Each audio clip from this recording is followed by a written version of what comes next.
Good evening, Honorable Mayor and City Council. Let me load this.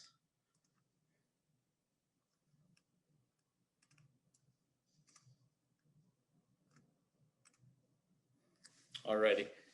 So I just wanted to bring a presentation in regards to a city policy that I wanted to bring forward and just kind of give you guys a little bit of a background. So it's changes to the general leave policy, compliance with the Colorado Healthy Family and Workplace Act.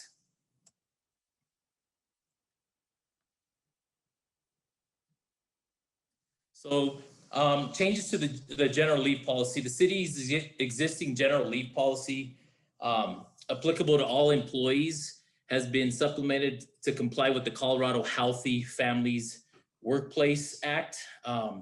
This supplement will reflect the city's revised leave policy and will include additional components and subsections for the initial bank of general leave, designated paid sick leave, and the public health emergency leave. This policy went into effect January 1st, 2021. And I did attach a copy of the general leave policy for your viewing and review, so you can review. The key changes include new employees and variable hour employees will all accrue limited purpose leave to be used for their first 6 months. And they will occur at a rate of 1 hour per every 30 hours worked with a maximum of 48 hours. For the benefit year 2021, 48 hours of each additional general leave bank will be designated as sick leave, subject to the special requirements of the policy and the state law. So there is a list on the law, on the legislation that allows employees to use this. For employees accruing sick leave, they're eligible to accrue up to 48 hours of sick leave and may use up to 48 hours in that same benefit year. On a public or on the day public health emergency is declared or is defined, the pay sick leave law, the city will supplement all employee banks for full-time employees, 80 hours of leave available, and part-time employees or VHE employees will have a portion of that time which is within the law. And then leave hours will increase to reflect current practices. And I just want to kind of go quick, the benefits of the purpose or the proposed policy is all employees will receive sick leave in compliance with the law. Something new is VHE and new employees will now accrue sick leave. And then fewer budget impacts because right now all our full-time employees currently receive enough general leave to cover the required paid sick leave. And then our next steps or action items is council to consider adopting new updated leave policy, and then also potential federal coronavirus relief that contains additional leave requirements since we've had a lot of changes due to the coronavirus. So we've had some changes and we're just making sure that we're in compliance. Do I have any questions or comments?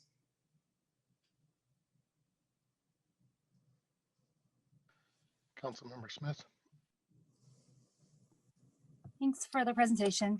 How does this proposed change affect employees that are under the collective bargaining agreement? So all of it, I actually reached out to both units since we both have two unions, and it doesn't affect them as far as within their contract. We're within the contract. We looked at all the leaves, so it didn't affect any of the leaves. All we're doing is designating the sick leave now. And so now we're designating 48 hours, of which the city is very generous. So we already provide enough leave for our employees. So all we're doing is designating 48 hours of that. So it doesn't change or alter their collective bargaining agreement? Their CBA, yeah, it doesn't. Yeah, their CBA stays the same. We're within our general leave policy. Correct. Okay. And you said you did reach out to all of the unions? I did reach out to both unions. Yes. Okay. Thank you. Mayor Pro Tem. So just so that I understand, so basically all employees have used to have like a general leave bank, and so you're just now designating that the first 48 hours of that leave is now the paid sick leave. Is that what In so many words, yeah. So right now, for example, the majority, depending on seniority, obviously have 150 hours of sick leave. And so within the 150 hours, we're designating 48 hours of sick leave. So we're a lot more generous than what the law actually requires us to be. Okay, and then the 48 hours that you talk about in the 6 months, though, they have a year, right? But it says 6 months. What is that designation? Why 6 months? Because after 6 months, we do a proration. And so then we look at how much time is left and then we prorate them. Like, for example, somebody within a year has 150, we prorate that within the 6 months. So we don't need that anymore. And then they go back into the regular bank and then we do a proration. Okay. All right, thank you. Uh-huh. Are there any other questions for staff regarding this item? Seeing none, is there a particular action or directive you were looking for, Mr. Guardiola? Yes, I just want to make sure so I can bring that back so you guys can adopt it and we can update the new policy into our city policies. Does anyone on council have any objections to staff bringing this back to us for a formalized vote at a future council meeting? Seeing none, that's the direction we will take. Thank you, sir. Thank you. Next, we have a presentation on redistricting and council composition. Will Dylan Gibson, City Clerk, and Robert Sheasley, City Attorney, please make the presentation? Good evening, Honorable Mayor, Mayor Pro Tem, and members of the City Council. As you all are probably aware, November 2021, it will be our municipal election.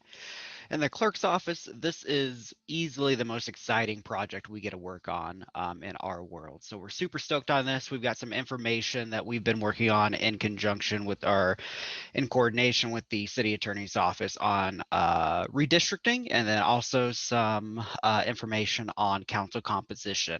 So Jordan, next slide, please.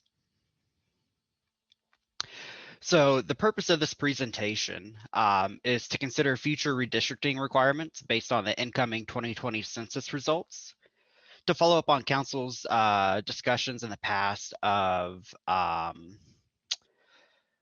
desire to evaluate the council composition in section 4.1 of our city's charter, and then gather feedback from council on if council agrees with staff's recommendation on the proposed redistricting timeline. And then does council wish to take any action to address council composition, which would happen through a charter amendment that would go before voters. Next slide, please. So this is the city's map. Our 4 wards, which are designated by charter section 4.2. This is our city. I think we all know what it looks like, but just want to lay out for the general public of what our ward boundaries currently look like today. Next slide, please. So I don't think it's any secret that the city has experienced a population boom, especially in the north and the east, that has created, likely led to an imbalance in our wards. This requires redistricting to meet charter and constitutional requirements for ward seats. Council members have suggested a need to modify council composition to ensure representation of communities of interest through a charter change. And as of note, the council ward at-large system has not been modified since the charter was adopted. Next slide, please. So section 4.1 of our charter outlines the composition of council, which is our 4 ward members, and then our 4 at-large members, and our mayor elected at large. Next slide, please. Section 4.2 outlines our wards. 4 wards in the city, as we saw on the map a few slides ago.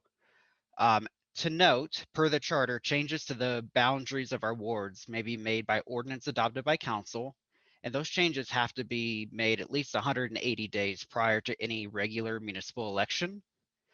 That would be May 6th is when those charter, that ordinance would have to be adopted by council to be effective for the 2021 election this year, to provide a general timeline as we get into further information in the presentation. Wards are required to be contiguous, compact, and have approximately the same number of voters, and voters has been applied to be consistent with population for practical and legal reasons. Next slide, please. I'm going to turn this slide over to Mr. Sheasley. Speaking of legal reasons, good evening, Mayor and Council. The redistricting question and the concept of council composition that councils wanted to look at for some time really comes down to this forward phrase, one person, one vote. In a system like ours where we have wards, we have to make sure that all votes carry the same weight, which means that within a jurisdiction that's divided in that way, whether it be wards, state house or senate districts, or congressional representation, though they have to be roughly equal in population. A city that is entirely at large, and there are some in the Front Range, they don't have to worry about this. But if you have wards, you have to make sure that there's roughly equal population in those. The courts have identified, at least with municipalities, the difference can be about 10%. Between wards.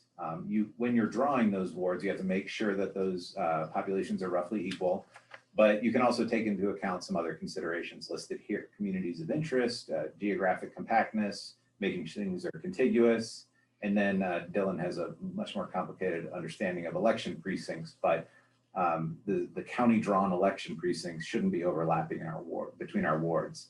Otherwise, we end up having to double print ballots essentially. So practically, what does that mean for redistricting? As we go through this exercise, when we get census information, typically, we have to make sure that that population is roughly equal. We get an idea of it each election based on voting, but that isn't necessarily according to the population in those areas. But it also means for the bigger picture of evaluating city growth and what the right structure is that the locations of wards can't be permanently fixed. And we can't say that the core city will always have a ward on council, because as things shift, if they're currently structured now, we're going to have to consolidate some wards where population is less, unless there's a major increase in population in the southern part of the city. And we will have to divide wards to the north where the population has increased. And there are ways to structure that, but invariably the way we are growing is that the lower part of the city will eventually merge into a single ward, and the northern part of the city will have more wards. So that is the legal standard as briefly as can be explained. Dylan, can we pause if there are any questions about that item before we go on? Excellent, let's move on. Perfect. Next slide, please, Jordan. So getting into the population growth, Adams County provides our voter numbers after each election to the clerk's office. This past election, November 3rd, 2020, you can see the voter number or the votes, the ballots cast, and the number of active voters per ward. So as we get into the 10% deviation, we know that that is a little bit more between some of our wards than others. And again, these are votes. This isn't necessarily population. So this is just one data set that we can use to evaluate our deviation and our redistricting lines. So the 2020 census that was conducted last year will provide the city with the most accurate information to redraw our ward boundaries. The expected timeline for that information to make its way down from the federal government to the city would be about 2022, 2023. Latest information that our office is aware of is that the census data from the federal government getting to the state has been delayed and could arrive to the state as late as March or July 1. The timeline for the Colorado Independent Redistricting Commissions, they have certain deadlines that they have to meet per the voter initiative that was passed. But at the end of it, the Supreme Court of Colorado has to approve of the new redistricting boundaries for Colorado by December 29th. Then once those independent commissions have had those redistricting guidelines or new redistricting boundaries set, that information goes down to the counties where they redraw their general election and their municipal precincts. And then that information gets to cities where we can use that information to redraw our wards. The last redistricting took place in 2013, again, about 2 to 3 years after the 2010 census took place. And then Mr. Sheasley, do you want to touch on that last bullet point? Sure. For statutory municipalities, the districts can't be adjusted more than every 6 years unless required for constitutional reasons. So if you know there's an imbalance, you can obviously go quicker. I don't believe that's applicable to home rule cities. This is important because if we did decide there was a need to rush redistrict for the 2021 election, then there could be some limit on us doing it, but I don't think that would apply. That does not mean we need to redistrict this year, though. Thank you, Dylan. Thank you, Robert. Next slide, please. So staff's recommendation, after looking at our options and the different research that we've done between the city attorney's office and the city clerk's office, is to redistrict in the 2022-2023 timeline ahead of the 2023 election. This would provide the benefit of having the census data on populations to ensure equal voting rights. This would allow us a chance to eliminate the 6 split precincts that we have to reduce our election costs, as Mr. Sheasley alluded to earlier about the split ballots. So if the county has a municipal election precinct and a city ward or 2 city wards take up within that single election precinct, that means we have, for example, a Ward 1 ballot and a Ward 2 ballot going to that same precinct for elections, which slightly increases our cost for elections administration. This would also provide an opportunity for community input. Council could create a redistricting board or commission within the city, appoint citizens where staff in the GIS department, city attorney's office, and city clerk's office could provide an opportunity for citizens to weigh in on proposed maps, boundaries ahead of providing that information to council to vote on and approve. And then this would possibly allow us to incorporate charter amendment changes for the council composition change if council wants to move forward on that. If council wanted to redistrict this year, new ward boundaries would have to be approved at the May 3rd, 2021 meeting by ordinance. And then I would have to take that ordinance or send it to the county before May 6th. Because the deadline for the charter is 180 days before the November 2021 election, which would be May 6, 2021. For information, the 2013 redistricting process took approximately 7 months of staff time. Again, the GIS staff have to work in coordination with Adams County and the Census Bureau to get voter population, county precinct information, and then population numbers from the Census Bureau in order to help us keep our boundaries contiguous, compact, communities of interest, and geographic areas of interest together in our wards whenever we redraw them. And doing so would also impact staff priorities, 2021 work planning, eligibility for election, and that would also place voters in new wards shortly before an election took place. Next slide, please. So that was the information on redistricting. For council composition, councils wanted to visit this discussion in the past. So a couple possible options would be no change. As it currently exists, we keep the 4 ward and 4 at-large members with the mayor elected at large. We could move to an all ward structure with or without the mayor at large. We could have 8 to 9 wards with 1 member or 4 wards with 2 members apiece. We could have an all at large structure with or without a mayor at large. This would get into the no ward scenario that Mr. Sheasley alluded to earlier. And we would require some sort of district or geographic area residency from 4 to 9 areas within the city for election purposes. Or we could reduce or increase council membership, however council wanted to explore. Dylan, may I make a comment on this slide before you go on? Of course. Yeah, we intended this to be a kind of everything at the wall, so council could see the range of things that you could discuss based on your interests. Obviously, a charter amendment is required to do this. That would be a vote of the citizens of Commerce City after council referred a question there. So you would first have to decide on what you wanted to propose to the voters and then see if the voters would approve it. What was I going to say? any change in the structure would be really significant because this hasn't changed since the city was incorporated when we got our charter in the first place.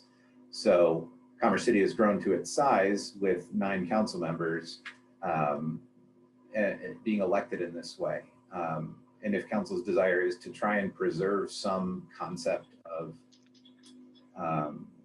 representation from a person that lives in a particular area, a concept where you have at-large structures, but you require a district residency. So it'd essentially be like the ward, but you don't have to redraw that necessarily based on population. That's less likely to need a constitutional review as regularly. A larger ward structure would require far more frequent redistricting issues. But just a little bit of background on that and why there are so many different suggestions there. And it would be, any of them would largely be a pretty complex lift for how you incorporate changes and how seats would look and how it would be staggered in over a series of elections probably. Thanks, Dylan. Yeah, thank you, Mr. Sheasley. Next slide, please, Jordan. So the implications of council's decisions, any charter change would increase election costs and involve significant staff time and possible disruption to existing 2021 work plans to focus on either redistricting or council composition research, dependent on which options council wanted to move forward with. The ward-based system would require, as Mr. Sheasley alluded to, regular redistricting and reliance on precincts, and will be affected by population shifts going into the future, and could lead to territorial governance. The at-large option would be less affected by redistricting requirements or precincts, since we would designate council members from, again, geographic districts or areas rather than set ward boundaries. And then representation could still shift unless district residency is required as part of those at-large seats. Next slide, please. So the recommendation, if council wanted to move forward with council composition changes, we would recommend planning for that discussion to happen closer to the 2023 election in November of 2023. This would allow us to rely on new census data to evaluate the issue. Again, if we redistrict in 2022, 2023, council's concerns about council composition could be alleviated by new ward boundaries. Council could consider forming another advisory commission to identify community desires of how they want their council to look in their city. And that would be implemented for the 2025 election if voters approve that charter amendment in the 2023 election. Another option is we could plan for a 2021 charter election to be implemented in 2023, but that would require additional election funds and have limited community input on what council wanted, which option council wanted to move forward with. Next slide, please. So that's the information we've put together and provided for council. Again, the feedback we're looking for is how council wants staff to proceed for redistricting and how council wants staff to proceed on council composition proposed charter changes. And then I think that's the end of our slide. So Mr. Sheasley, myself, Senior Assistant City Attorney Sarah Geiger, and Deputy City Clerk Jordan Roberts are all here for whatever questions council has for us. Thank you. Councilmember Wadiola. Thank you for the presentation, Dylan and Robert. I have a couple things. I guess we can start off with the redistricting.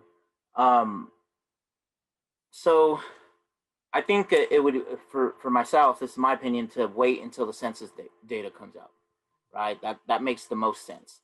And I think we need to do it because of the census data. So I would want to move forward with that on the 2022-2023 election, and then the community input. But I guess for the council composition, that's where I think we had discussions about the imbalance and fairness that is going on even on this council with the representation from the core city to the Northern Range. You know, I think it's Oscar, Councilman Madera, Councilwoman Allen Thomas, and Councilwoman Smith, who all live in the core city. and then the rest of us live in the north. So I think my question to Robert and to Dylan is, with the resident district, is that something we could implement this year for this election? No, Why is that? because it requires a charter amendment. We have to bring the charter amendment at the fall meeting. Okay. The soonest you could do it is for the 2023 election. Okay. So it wouldn't happen. And the reason is tons of residents want this to happen. They've talked about the core city annexing from the north, right? Because of the representation makeup. And this is something that myself, Mayor Pro Temp, Mayor, and Oscar have been talking about since we got on council. I think we introduced it the first year because of the calls that we received that it's not fair. And for us to wait another 4 years or 3 years, again, it's frustrating that our residents have to live through this again. And the solution is out there, and the solution could change if the makeup of the council changes. How do we get something that is working towards that so we could let our residents know that we're working towards this balance of representation? And for myself, doing some of my own research and then this great data that you guys gave us, it only makes sense to have the 4 wards, and that's going to get maybe redistricting when the census comes, but each ward member also gets a live-in at large. So if it is, Ward 1 and Ward 2, they have 2 other people representing Ward 1, one person Ward 1, one person Ward 2, but they're still voted by at large. So the balance, I mean, you look at the numbers, 12,835 people voted at Ward 4, right? Or active voters, 12,835. That's more than Ward 1 and Ward 2 put together. How is that fair, right? I mean, you add Ward 3, the ward me and Mayor Pro Temp live in, there's 9,000 active voters. That's about the same as Ward 1 and Ward 2. So I guess I want to see action. What steps could we set in stone with this council that's seated to start this process so it doesn't get lost in a couple years, and it's something that's going to happen because we need it. Our residents are asking for it, and it's only going to grow. So I guess my question, Robert, is what do we have to do? What is the best option, and Dylan, that we could start moving now, set things in place that are not going to get thrown out if this year's council says, oh, that's not a high priority. So we could tell our residents we are doing something, especially the core city residents. You want to go first, Mr. Sheasley? Always. The thing you can do this year is pass or refer to the ballot a charter question for the fall election. Beyond that, the only thing that you can do to start the process rolling is to continue to work on it, get community input on what they want the structure to look like. And so if the council gives us direction tonight to go towards one of these options, we'll start working on what that ballot question would look like, what the costs of the election would be for you to make those final decisions. And so if you want to go to the ward, your suggestion is keep the wards and just change the at-large to require a district residency. I assume district following the wards. That may not have the impact you desire ultimately, because you are going to see that shift, and we are going to have residences built soon outside of E470. And so those are the things that you can do now as a council. As individuals, I mean, elections aren't necessarily solely decided by geographic location, though, for at-large elections. I know that that's what we have seen in some cases recently, but it's not guaranteed.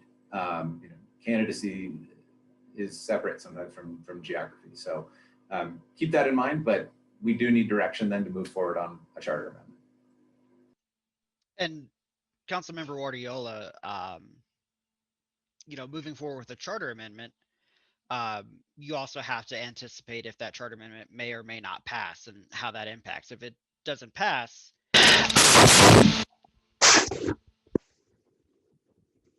right?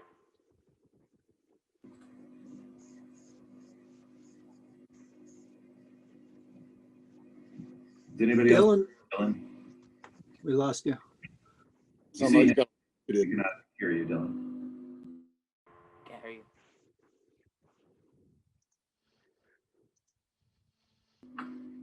Dylan was agreeing with everything that I said.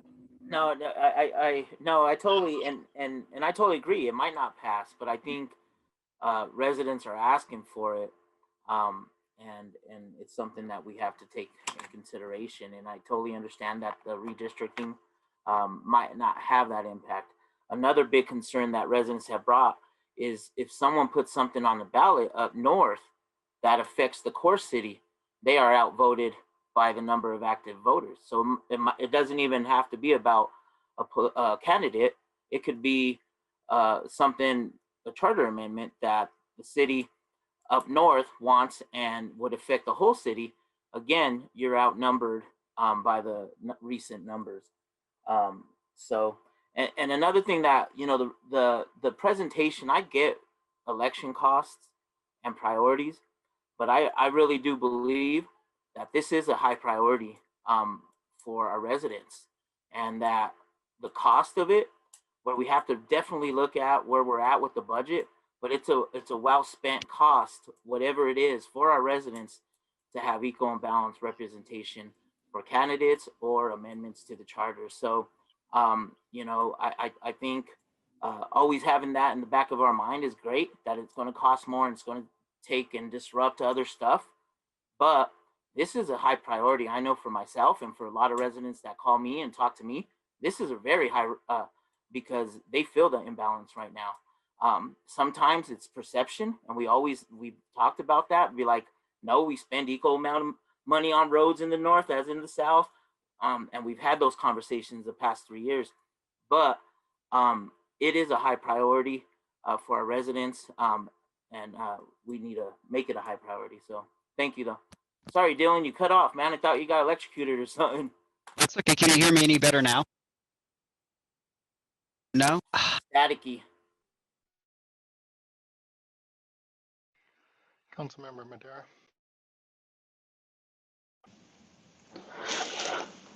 So how does the arsenal play into all of this? Because we're kind of in a little bit of different position than almost anywhere else in the country, I'd imagine.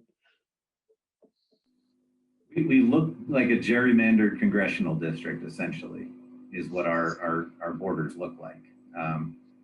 It stretches out the city and divides population. You have Irondale and other areas that geographically separate without a significant population as well. And so that's how the arsenal plays in. So it doesn't count as continuous for a part of the city? You don't necessarily have to have contiguity. I think it's desirable, and you want to draw it. It's highly desirable. You wouldn't want to take people south of 56 and lump them in up with people east of Chambers somewhere necessarily, and make that a ward. So you do desire it, but yeah, as you creep up Highway 2, it's kind of a natural boundary. Yeah, and then the other kind of concern that that plays into this is you have a lot of unincorporated Adams County, especially in what's currently Ward 1. And so when we make decisions as a city council, it affects unincorporated Adams County sometimes more than the decisions that the Adams County commissioners are making, because whether we believe it or not, they are part of the city, and they're shopping in Commerce City, and everything that we do as a city council affects them directly, but they don't get free trash. So, have we considered incorporating those pockets? I don't believe council has entertained that discussion at any point, but that is a way to increase population in the southern wards. I don't think it would be significant, but if you surround any property on all four sides, you can annex it by force. It's forced annexation of an enclave. It's certainly unpopular. Yeah, I don't know if I'd want to force annex, but to put the feelers out there to see, is this something that these neighborhoods would be interested in? Have they, considered the benefits that being part of the city would give them as opposed to the benefits that they're currently receiving, and what the cost benefit of that would be. There's been individual feelers, but not to neighborhoods as a group. So, it would take, I hesitate to call it a marketing campaign, but you have to have an information campaign that goes out and informs people of the benefits and costs, so to speak. Individuals that I talk to don't want to have code enforcement. They would welcome free trash, but they don't want to have code enforcement. Well, that's part of the image of Commerce City, though, too. If you're going to have areas where there are unkempt yards, in effect, versus in the city limits itself, where there is code enforcement, where that is taken care of, so to speak. So, there's some tough choices there that council would need to make. Yeah, and at the end of the day, it comes down to people in the southern part of the city are concerned what if the power is concentrated entirely up north in these neighborhoods that have different needs, and what's it going to do not having that representation on council in the southern part of the city? Is it just going to become an industrial wasteland, and they're going to try to fill in every pocket because that's what drives revenue in the city? I don't know what the percentage is, but it's majority of it is coming from down south, and I've heard numbers in the mid 80%. And when you have that kind of representation where more than 3/4 of your tax base is down south, and the people that are making all the decisions don't live in those neighborhoods, that's a legitimate concern for the people that do live in that part of the city and that are impacted by the outfall and everything that comes with that revenue. We get all the negative impacts, and so that's always been something within the city that is constantly discussed, right? Is all the benefits go up north and everyone forgets about the south. We get stuck with all the trucking and the pollution and everything that comes with making money, but we don't get any of the benefits from that. So I think it's tough. It's gonna change, and people living in my neighborhood are not going to be happy with this change no matter what we do. I think if we go to the all at large and create residency districts, that's going to eventually move with the population shifts. So it's kind of one of those things that no matter what we do, it's gonna move, and the makeup of the board's going to change with it. And I mean, it's kind of prior councils created a monster when they built all this growth and pro-development kind of sentiment. So I guess which one would be the most equitable in terms of representation for the entire city?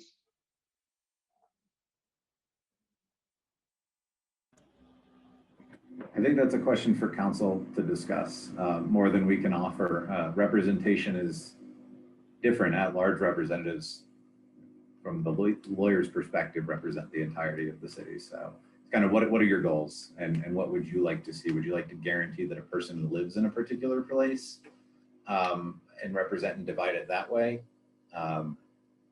or not?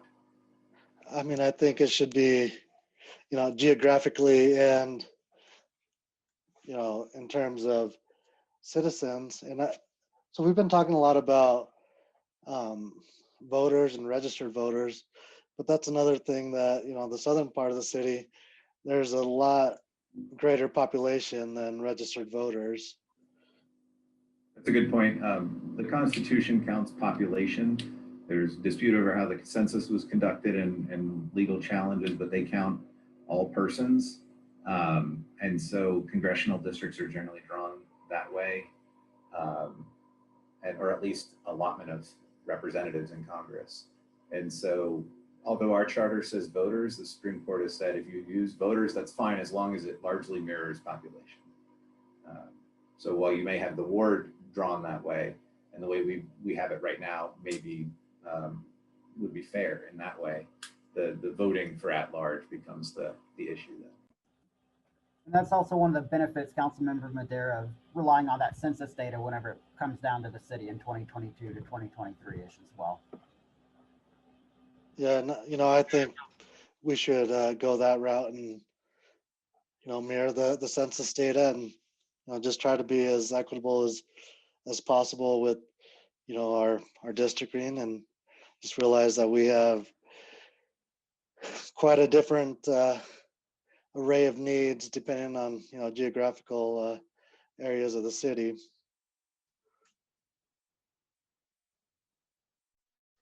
Mayor Pro Tem.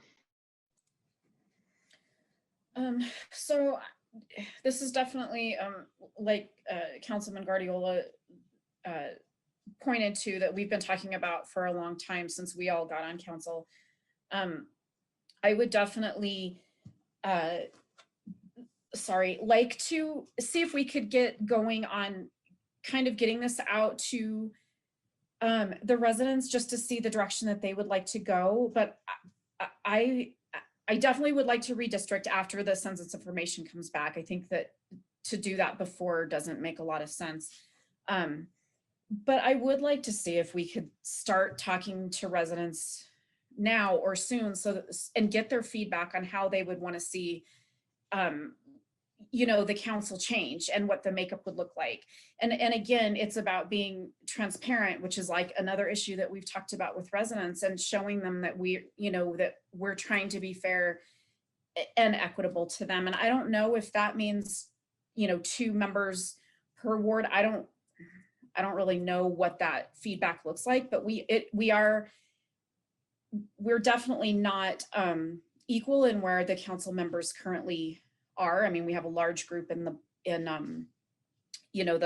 Reunion area, and it just happened that way, but it definitely does misrepresent our core city. So that would just be my vote, to wait till the census, but see if we can start going to get this out to voters, to get their thoughts on how they would like to see council made up.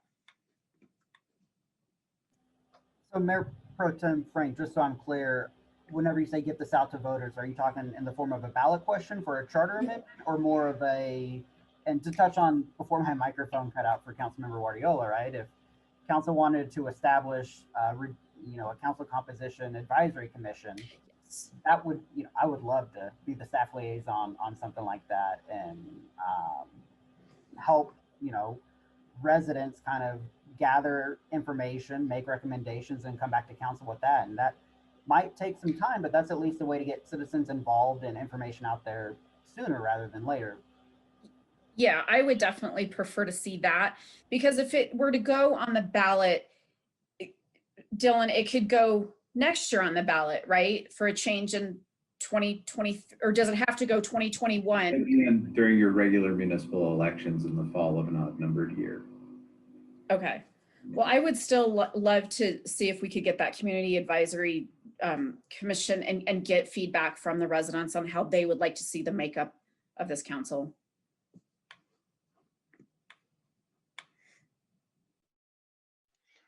Councilmember Noble. Thank you. Great discussion. And I do just want to clarify something here for a minute, is that there are 3 council members who live in Ward 4. There are 2 council members who live in Ward 1, and neither of them live in the extension part of Ward 1 that is in the north of Commerce City.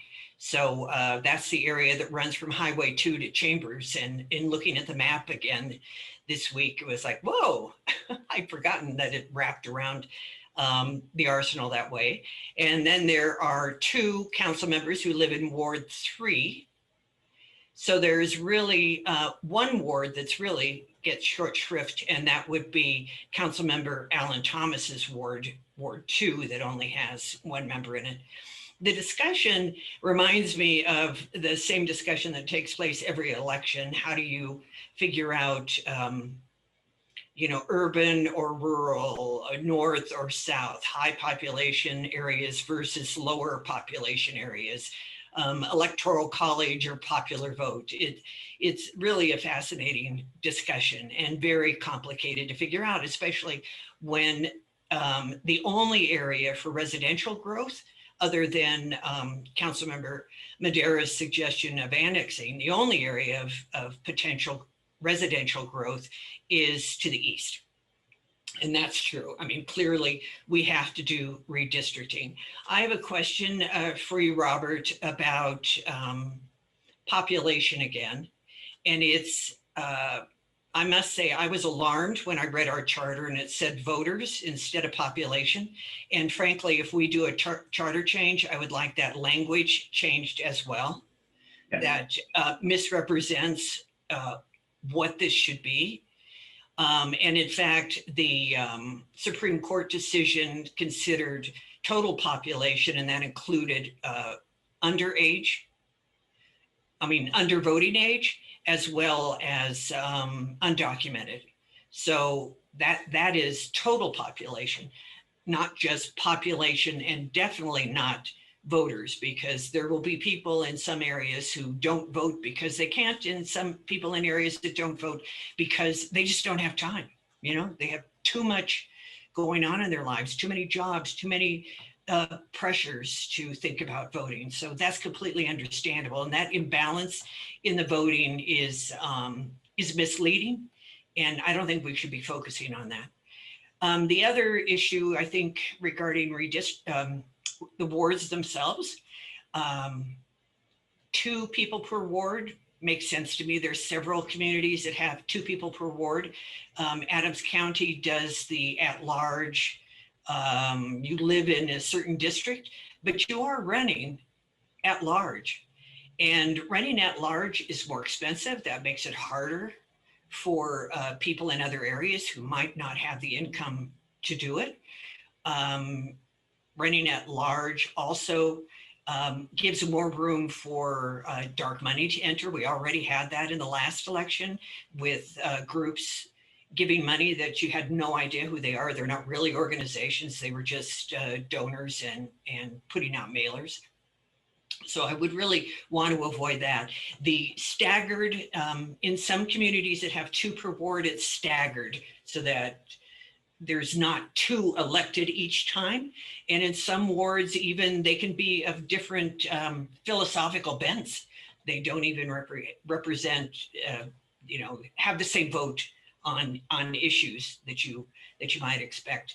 It's quite different. So I do think it's a wonderful idea to wait until the census, a necessary idea to wait until the census because of the total population issue.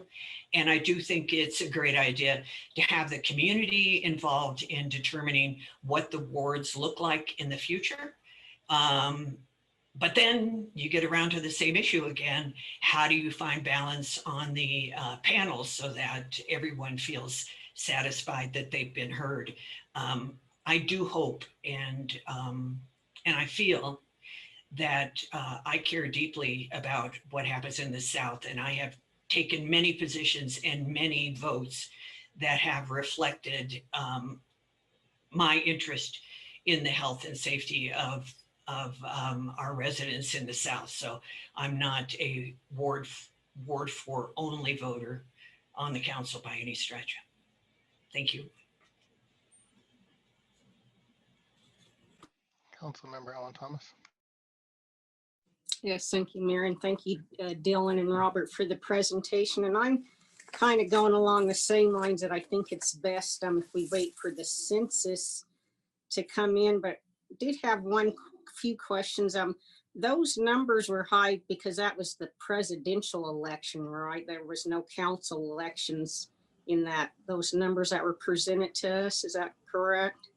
Correct. Those numbers were from the November 2020 election, which was presidential elections. Regular municipal elections for Commerce City are an odd numbered year elections. I'll tell you though, Commerce City and Colorado as a whole has high voter turnout because of the mail ballot election. So participation is still high in our municipal elections as well. Okay, because it would be nice to compare to see, how come that was used, because more people do vote in the presidential elections versus the municipal elections.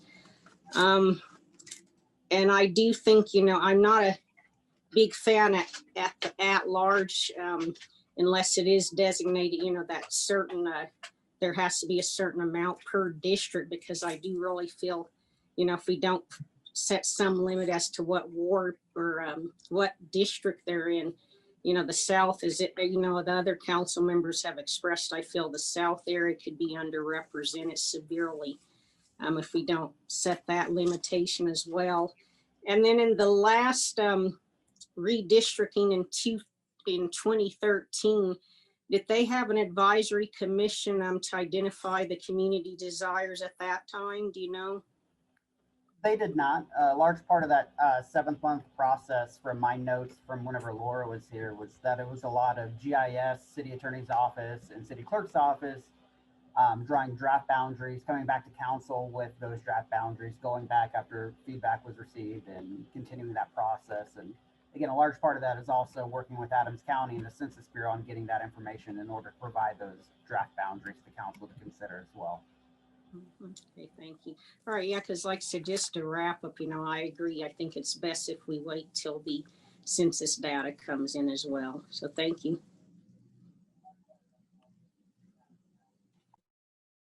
Councilmember Hurst.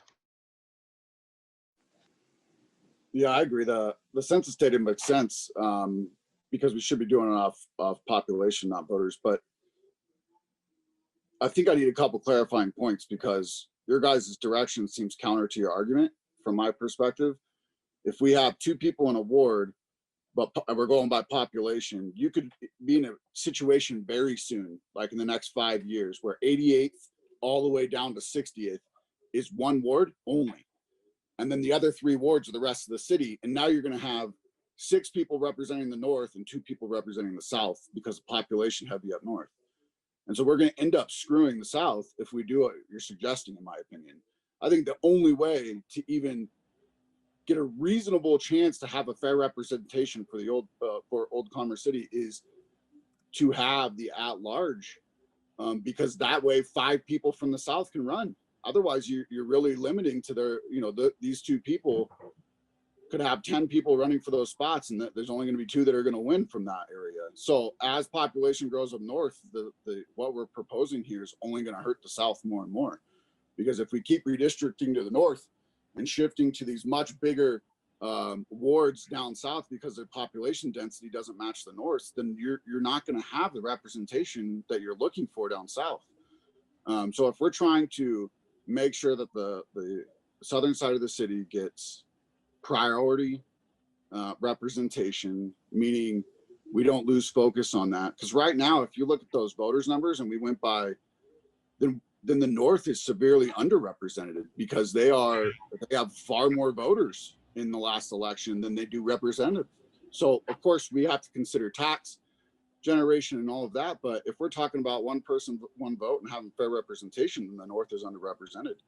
And so we have to start to change the way I think we're thinking about that, because I understand what you guys are all asking for, and I'm not disagreeing with that. I just think in the very short term, like next election, that might have the impacts that we're looking for.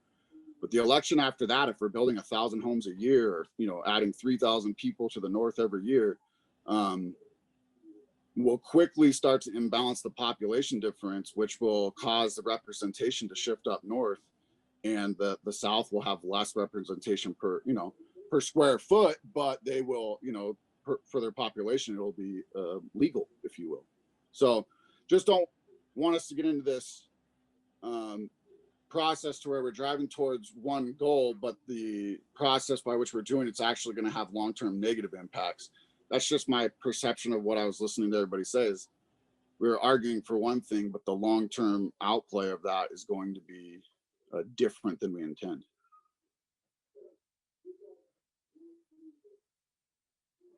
Councilmember Grimes. Thank you, Mayor. Councilmember Hurst, you took the words right out of my mouth. It's a very challenging problem to solve, but I have to agree with you. Making people have to be from a specific ward to run for city council is going to put the core city at a disadvantage in a hurry with future growth. I like the idea, the hybrid idea of at large with a residency requirement. I think that puts a lot of onus on the candidates to campaign in all parts of the city. I think it puts some onus on residents to do a lot of research and make sure they're voting for people who they want to represent them from all parts of the city. I don't know that it's the perfect answer, but I don't think going towards a at large and a ward council member in each district is going to play out fairly for the core city. As you said, Councilmember Hurst, in the near term, I think that becomes very unbalanced. So I too would lean towards waiting for census data. And I like the idea of a citizen committee to get feedback. And I tend to lean towards an at-large approach in some fashion. I don't know exactly what that looks like, but I think, like I said, districting to requirements of you have to live in a specific ward is unfair to the core city ultimately. Without redistricting and including part of the northern part of the city with the core, which doesn't sound like is really an option, I don't know how you keep population high enough to represent the core city in the coming years.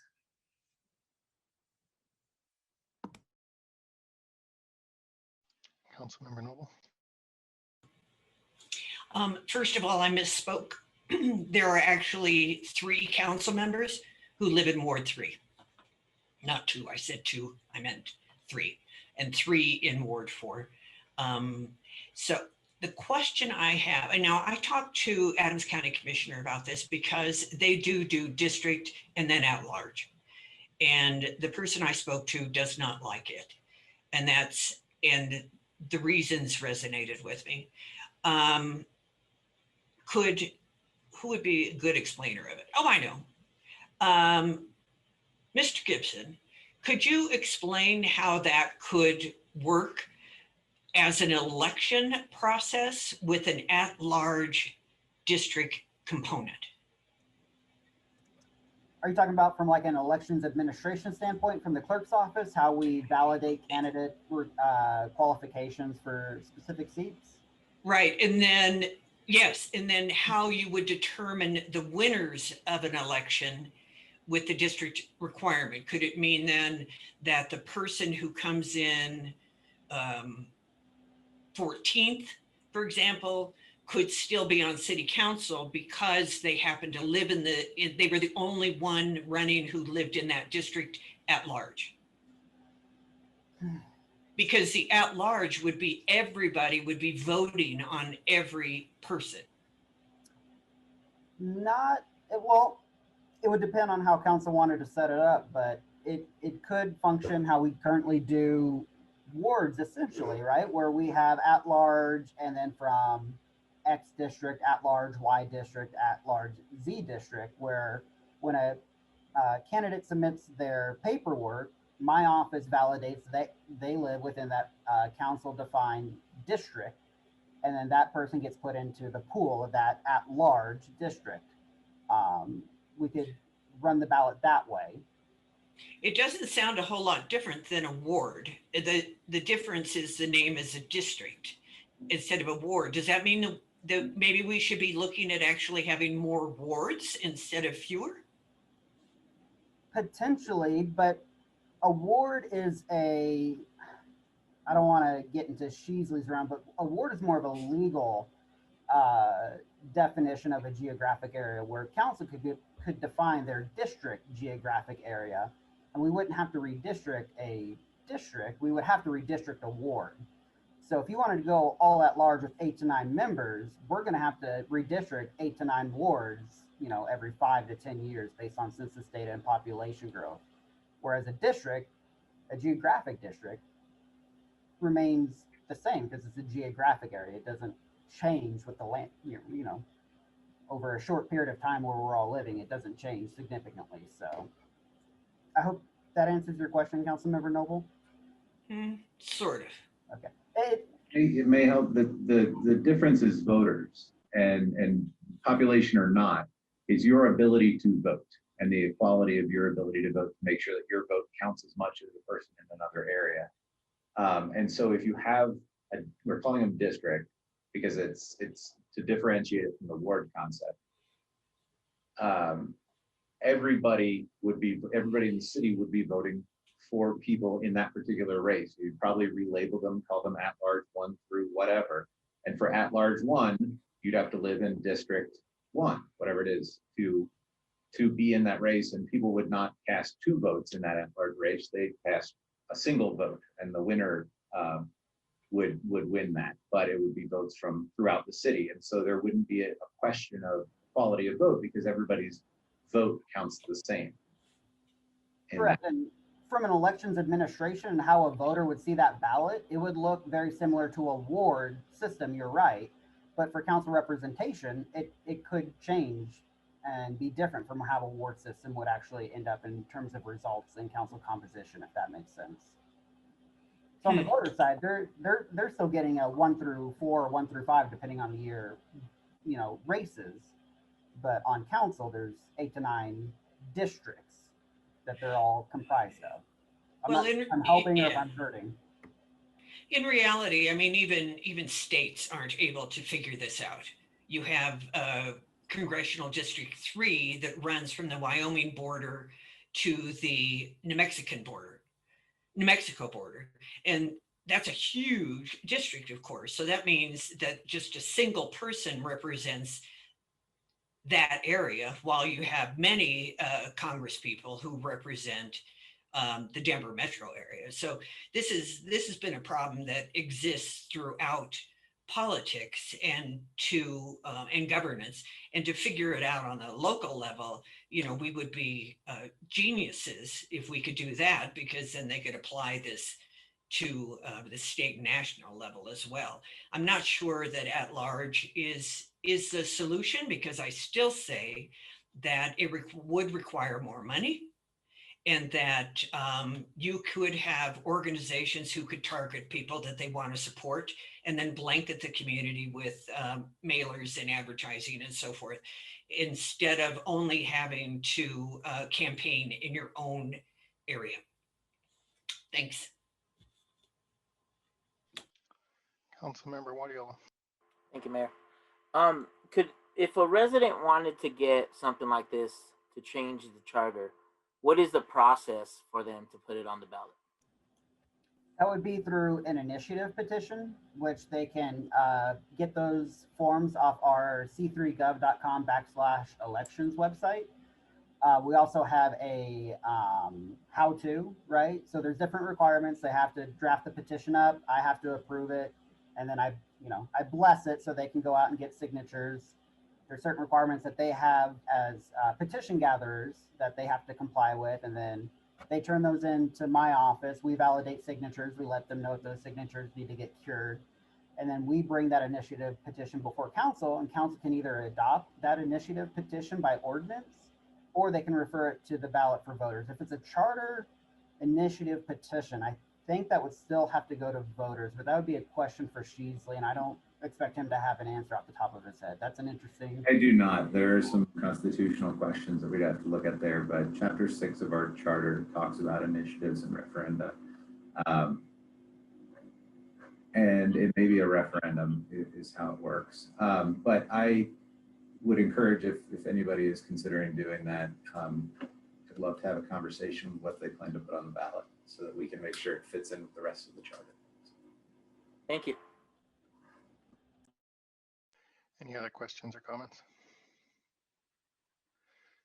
Seeing none, I'll give my 2 cents on this. I think there's 2 different issues that we're looking at here, and it's important that we don't conflate them. The first one being the ward redistricting or rebalancing of the voters in each ward. We absolutely have to wait for the census data to come out and make sure that we're doing that based on population as opposed to voters. Make sure that everybody is equally represented. I think that's kind of a no-brainer. As far as the requirements on residency and things, let me ask a couple questions. Award based on the charter is based on population, or currently based on voters, but for all intents and purposes based on population, and we maintain those ward boundaries in order to make sure that we have equal representation in the 4 wards. The proposed district would be, if I heard correctly, geographic in nature and would not be required to be based on the number of voters in that district. Is that correct? Yes, we'd vet that if that's the, again, but there is Supreme Court case law saying that you don't have the same equal protection concerns that you do for ward kind of voting districts. Thank you. So the way that the county commissioners are elected, they're all elected at large. Everybody in the county gets to vote on every county commissioner. However, each county commissioner has to live in a different district. And there's 5 different districts at the county level. And based on where they live depends on when that election is. My initial thoughts whenever we had this conversation a year ago with myself, Mr. Shaisley, and one other individual was that we follow the at-large similar to that model. That way you still have equal representation throughout the area, but you also make sure that the people that are elected at large have to take into account the entire city whenever they're taking their votes or taking their positions. And I think that's important, that you have people who look at representing their ward and also have people that look at representing the entire interest of the city. The argument that if we do that, then, you know, the North is going to encapsulate so many residents that the people in the South will lose their vote kind of goes by the wayside, because we can structure that with districts that are geographic in nature, not resident in nature. And so it locks those residents down and protects them more so than having 2 council members per ward, because those wards are going to continue to get smaller in the South and they're going to continue to get bigger in the North. So it makes more sense to have it locked down geographic instead of based on voters or residents, however you want that. I think that's a smart way to go forward. Again, that's just my opinion. There's a lot of discussion regarding timeline on this. We got to act fast. You know, if we don't get this on the ballot this year, then it doesn't go to the ballot until 2023. Now you're 2025 before you start making changes. Think of how Commerce City looked 4 years ago. Think of what it's going to look like 4 years from now. And that's really what's at stake if we don't push this forward during this election cycle. I really do believe this needs to be a ballot initiative that is out there for voters to vote on this year. And so that 2023, it goes into effect and we can actually start seeing an equal representation across the city sooner rather than later. The longer we delay on this and the longer that we say, well, let's slow this down, let's make sure we do it right, then the more imbalanced the city gets and the worse it's going to be for the residents in the southern part of the city. So I do believe that we need to push forward. If we push forward by having residents come together, be it, you know, surveys, be it, you know, working groups, whatever it is, we have basically 7 months now, 6 months. We have 6 months until it has to get referred to the election. Correct? I have to send the certified ballot to the county in late August, early September. Yeah. All right. So we have 6 months. We have 6 months to get the residents involved and explain to them the different ways that this can be structured and let them provide their input. And then for council to decide that that's what we want to do and get that certified on the ballot. But waiting until 2023 is actually waiting 4 years. And that's just not going to work for us. Councilmember Hurst. Yeah, actually, that's probably the best way forward for us. But the one thing that I've heard several people complain about on the way the county does it is that if you're trying to run for the election, all it takes is one rich person to live in your area, and you're, you know, if you have 30,000 people in this one geographical spot, but 80,000 in the next geographical spot, if I'm trying to run against somebody in that situation, I could be running against 14 people in my district. And if I'm not the richest, I'm not going to win. And the person over there is running against 2 people, and it's a pretty easy victory for him, you know. And so it creates like these unfair opportunities to even run for office and that's just the complaints I've heard out of the county. I actually think it's still the best way to move forward, because none of them are going to be perfect, as I think almost everybody said. But that's the kind of devil's advocate discussion that I've heard around the way that the geographical, you know, lines, you know, create in this same type of thing. Councilmember Grimes. Thank you, Mayor. Hey, Mayor, can you help me understand your thought process a little bit more with regard to the way you were speaking about districting? It almost sounded like you could have less population, but still have your own district. Is that kind of what you were suggesting? Smaller districts, less population? Yes, your district would be based on geographic boundaries in order to make sure that people had to represent a certain piece of the city, Area. as opposed to basing the wards that are based on the residents. And what that does is that allows us to shift more representation to the south. Because currently the way it is now and the way it's going to continue to only get worse is the representation will continue to move north and east, and the representation in the south will continue to get smaller and smaller until it's down to maybe one. You know, I mean, by the way that the population is changing in Commerce City, you may end up where Ward 1 and 2 are actually just Ward 1. And then you have, 2 is currently 3. And, Ward 4 north of 104th is going to be a ward. Ward 4 north south of 104th is going to be a ward. That's really the way that things are starting to trend with all the development that's going on near Tower Road, with all the houses that are being built up north of 104th east of Chambers. And so as you continue to go, that's probably how wards are going to start redistricting, based solely on residents and solely on voters. So in order to make sure that you have an equal balance of people down south, you need to lock the council members in based on that geographic location and make sure that you have to live in that area in order to be elected at large. And again, if you go with just 2 ward members per, then you're going to end up with maybe 2 in Ward 1, which will be, basically the southern part of the city. And then all the other wards up north are still going to end up with more representation. And that's going to counteract what we're trying to do with this plan. It's an interesting thought process. I wonder how it affects the idea of one person, one vote.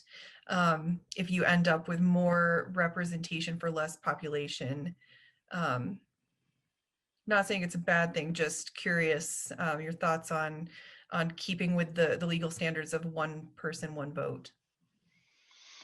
Again, by locking the 4 ward positions into that, I think that you end up with that. You end up as an at-large candidate. You're still going to require to campaign the entire city. You're going to be required to live in a certain geographic area in order to run for that district. However, you're still going to have to campaign for the entire city. So therefore, the entire city still gets to vote for you, and that vote still continues to be one person, one vote. Appreciate that feedback too. I'm curious what your thoughts are, though. If the whole city gets to vote for you, doesn't that still sway?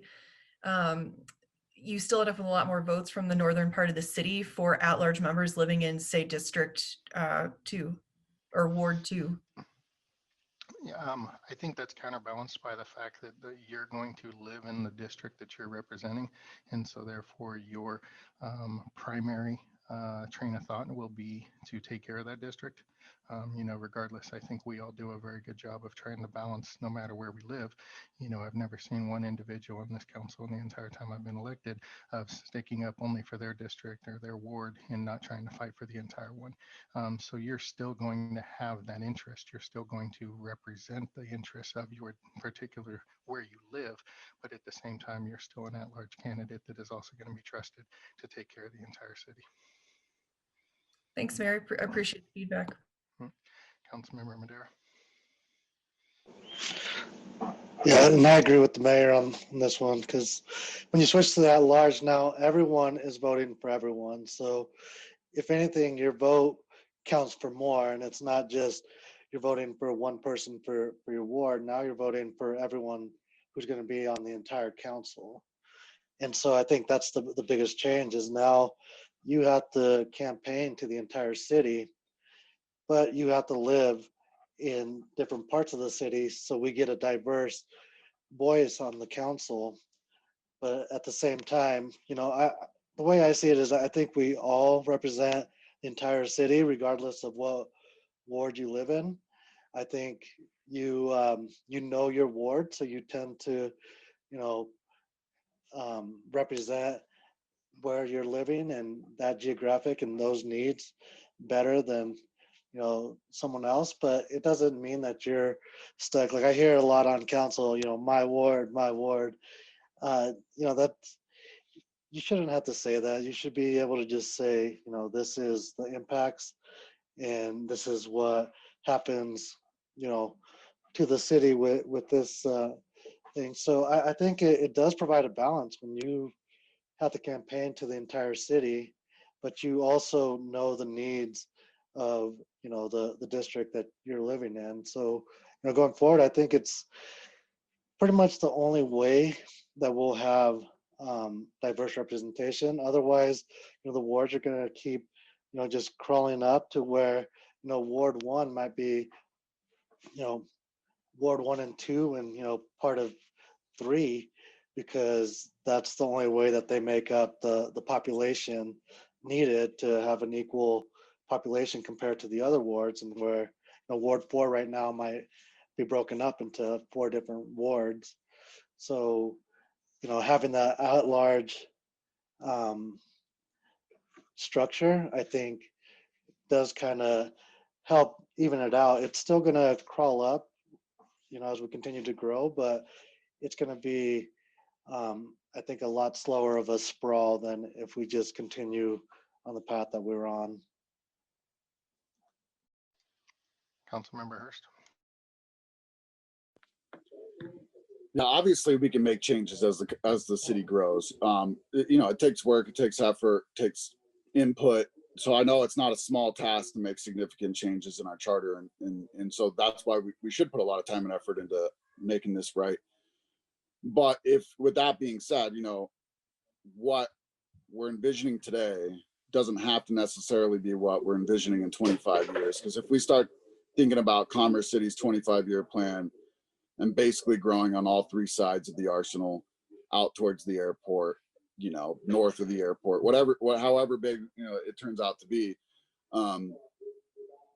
the solution may be different. It may be exactly what the mayor's laying out, but it may be 8 districts that everybody runs from at large at, and those 8 districts are kind of geographically equal. And I think that that might have a better, fair, and equitable distribution of representation that way. So I'm not advocating that we change it every couple of years, but I also think what works for the next 10 years may be different than what will work the 10 years after that. And so the flexibility that we always hold as basically the city's legislators is exactly that. How much effort do we want to put into this? Because I think we can have a solution not far off what the mayor said. I'm almost exactly in line with what the mayor said, but I'm sure we can find that compromise solution to that, and then again in 10 years be looking to see if that still works out for the next councils we talking about. Does that still work? And so I think I was thinking too far ahead when I made my first argument, and I really like that difference of this is what's going to work today, but as we get really big, we might have to reconsider one more time. Councilmember Guardiola. Thank you, Mayor. And yes, I would agree with the mayor with the districts. I think we're very unique in how our geographic area is. So that would be, I think, the best option moving forward. I would also, same thing, it has to happen now. I think this is a high priority for our residents. It was a high priority for council members. And I'd like to see it done this year, 2021, to get something on that ballot, because Commerce City's changing every year. And I think we have an amazing staff that could handle this in 6 months and come back and do the outreach that we need to do and get this on the ballot, because residents are listening, are watching, and are hearing what we're talking about, not just on this Zoom. They've been asking about this for a long time already, and the concerns they had with the development even before all of us were on this council. So I would echo what the mayor said, is that hopefully we could get it done this year.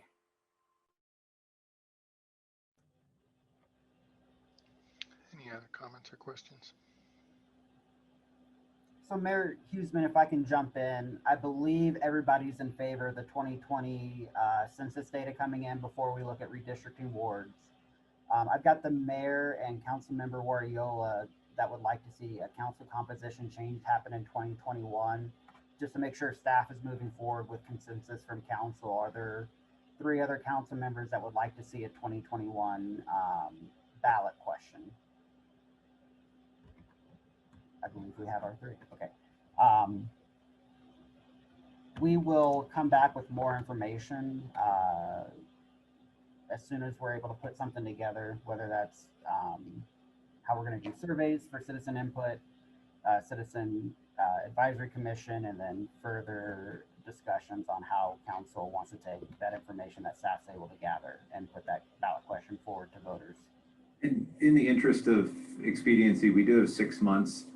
From my perspective, I think we need to have the thing that council approves to send to council done obviously in August, to have additional council input and to draft that.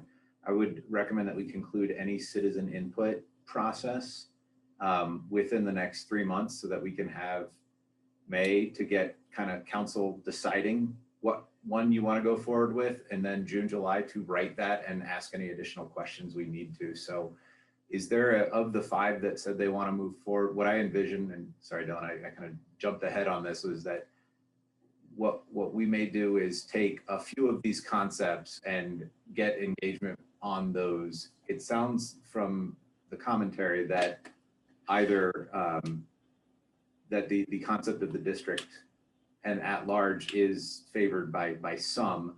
Are there any other concepts that council members would want us to put out to get feedback on within that? I know, Ms. Noble, you're not a fan of the at large items from what you said tonight. Are there any specific concepts that we shouldn't take forward or should, so that we can kind of narrow focus? Councilmember Grimes. Thank you, Mayor. I apologize, Robert. My comment was not related to the question you just asked. What I would say to your question, though, is I'd really be interested to know what other cities who are maybe in a similar position geographically to Commerce City are doing in this same vein. I realize we're very unique, but there's got to be someone out there in a similar position. My hand was originally raised, however, to ask, I don't have any issue with trying to put something on the ballot this year. I'm just curious what we would put on the ballot if we're interested in knowing what the census data says in terms of making those redistricting moves. You would put on a question modifying that section of the charter that separates it into 4 wards and 4 at-large seats and a mayor elected at large to something, whether it just be as simple as those 4 at-large seats then are elected on this district basis, or residency requirement still elected at large, or do you do away with wards entirely and do all districts with at-large elections, or do you do all wards? That's the question that would go on the ballot that we would then implement beginning in 2023. Okay. Councilmember Guardiola. Yeah, I don't. One thing also, Dylan, I think this is where you could really use the us, because we talk to residents. We all represent the whole city, but our social media pages. So to get community input, I think definitely start using us, because it is a timeline. Also, just a recommendation or throwing it out there is we could start with our boards and commissions. They represent our city also, and we have 12 now, amazing folks on all of them that we could start with the survey about this, and then that way we get some sort of data coming in from our residents. So I'm just throwing it out there, Dylan, that definitely use us. Maybe start with the boards and commissions. Thank you, Councilmember Guardiola. The noodle's cooking up here. We're trying to think of, we'll have a more strategic plan. So I don't want to throw out any concepts and then not be able to deliver on those at a later date. So we'll definitely take that. Thank you. Councilmember Noble. Thank you. I guess my question is similar to Councilmember Grimes, is that any suggestions we put forward should be with the census results taken into consideration also. And the suggestion as to what form this should take is a very critical question. And since you asked, Robert, what it is that we would like to see, I would rather that the staff come back to us with other options to this, other solutions, as Councilmember Grimes was suggesting. I've been a campaign consultant, and I understand what the financial implications are and what the campaigning implications are. And I think any of our 4 at-large council members know that their campaigns took on a different life and had different costs incurred, et cetera, than they did for the wards. I have no issue with the districts at all. What if we had 9 wards? We don't necessarily need a mayor either. In some communities, the mayor rotates. Every year there is a new mayor, and it's quite clear that the mayor is a member of the city council, as the mayor is currently, but it's even clearer to people to be able to see that. So now you have 9 people spread out among Commerce City, and they're all also working towards the same end and representing geographical areas. But if you could come back to us with some other suggestions. I completely agree with Councilmember Guardiola. This is something that we did not talk about once in the past year. So, but it was clearly an important issue for the council that existed before us. And if there are residents who are as concerned about it as you say there are, then it is something that we should try to do and move forward as quickly as possible. I know there is a very distinct timeline for initiatives, but a city council initiative on amendment on the ballot is far easier to do than a citizen initiated amendment. So the timeline is even, we have a bigger timeline than a resident does. So anything that we can do to make it possible by November would be good, but I frankly just would like more information and more options before moving forward. And of course, get the census as well. Thanks.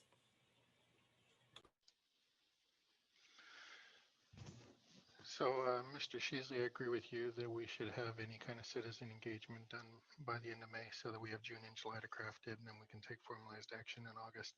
I think going forward, because hearing the feedback of the council, I think what would be great is if you guys came up with some different options, listening to the feedback that you received tonight, and give us an opportunity before we go out for citizen engagement to look at those options, and then at the same time provide an opportunity for us to be able to give pros and cons and why, what's the advantages and disadvantage to each different option, so that whenever the survey / community engagement goes on, we make sure that we're presenting the best case forward for all of the options, and then get feedback from the citizens on what they think we should be pushing forward. And then at that time we can go forward. So I know that kind of puts a little bit more work out there for you to do, but I'd hate to see this instantly go out to the voters without us really having an opportunity to look at the options that are going to be presented and be able to provide our input as far as what we like and don't like on those options, and that information be presented to the citizens as well. Anybody disagree with that? Everybody good? Great. Any other conversation on this before we move on to our last presentation of the evening? No. Well, thank you very much, Mr. Sheasley and Dylan and Mr. Gibson for the work on this. I think this is critical to the future of Commerce City, and appreciate you guys putting that forward. Our last presentation of the evening is going to be with Mr. Gibson again, who is going to talk about campaign finance complaint processes. Great. Thank you, everybody. You're not quite done with me yet. I've got one last short presentation for this evening. I know every single one of you have received an email from me at some point during an election about your campaign contribution expenditure reports, correcting an error, or modifying a form, something like that. So you're all familiar with this process. So next slide, please, Jordan. So the purpose of this presentation is to provide you a background on the changes that have been made to state statute regarding the municipal campaign finance complaint process. We're going to update you all on staff-driven proposed revised municipal code changes relating to that complaint process, and seek feedback on the proposed complaint process. Next slide, please, Jordan. So as a background, my office conducts elections in coordination with the County Clerk and Recorder's Office in Adams County. Municipal candidates file their finance reports in my office, and you've all been through that process and know what that's like. The city clerk, I work with with you all to cure any errors on your reports, and then we put those reports in your file and we upload them on the city's elections website. So, you know, news reporters, journalists, the public, other campaigns, anybody can see everything exactly that's going on in relation to campaigns for a municipal election. Prior to 2019, any campaign finance complaints that were submitted to my office were forwarded to the Secretary of State's office to handle. Whether or not that was an official written complaint or somebody seeking to file a complaint, we would refer them to the Secretary of State's office to handle those. Next slide, please. The Secretary of State updated their rules for campaign finance so that municipal campaign finance complaints were to be handled by the city clerks of those municipalities. And then Senate Bill 19-232 codified that rule into state statute. Since that changed to the state statute, my office and the city attorney's office have worked to draft a campaign finance complaint process to put in our municipal code. So if we do, or when we do receive one, we have a process by which we can handle those complaints rather than forwarding them on to the Secretary of State's office. Next slide, please. So the proposed process we have drafted we would require that the complaints be made by a Commerce City resident. That complaint would be filed with the city clerk, me, in my office within 30 days of that violation occurring. That complaint can be submitted by a PDF, an online form, or they can drop it off in person or send it to my email. And the details on that complaint form, they need to have their contact information so we can reach out to them.